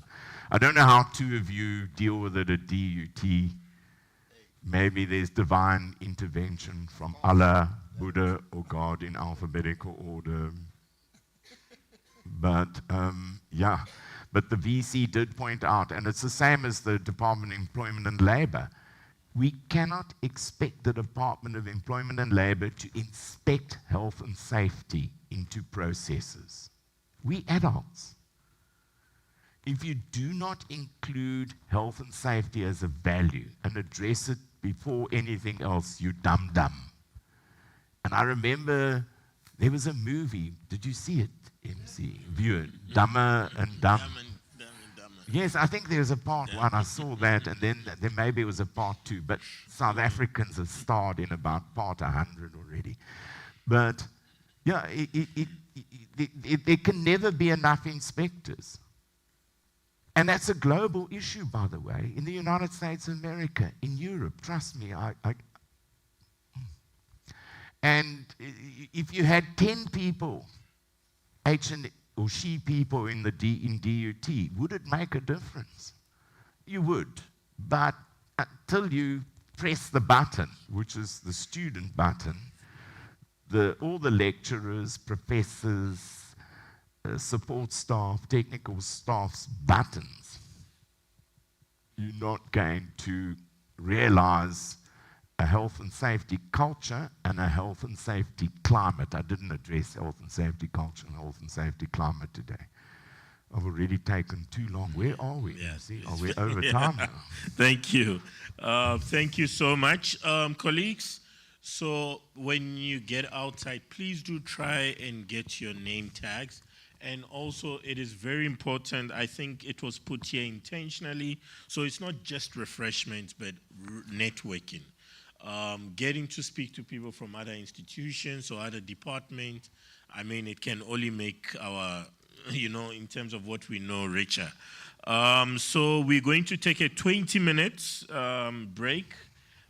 May I kindly request that everybody be seated by 11:15. 11:15, please. Thank you so much. Thank you. Thank you very much. Thank you. Eric, I live in Accra, but my hometown is few kilometers away from.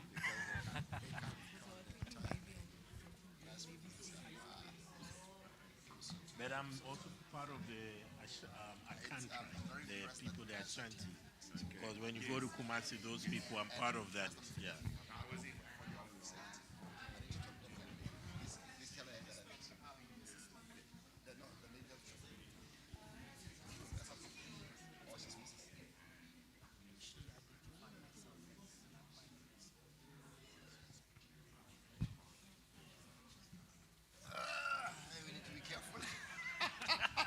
your stuff into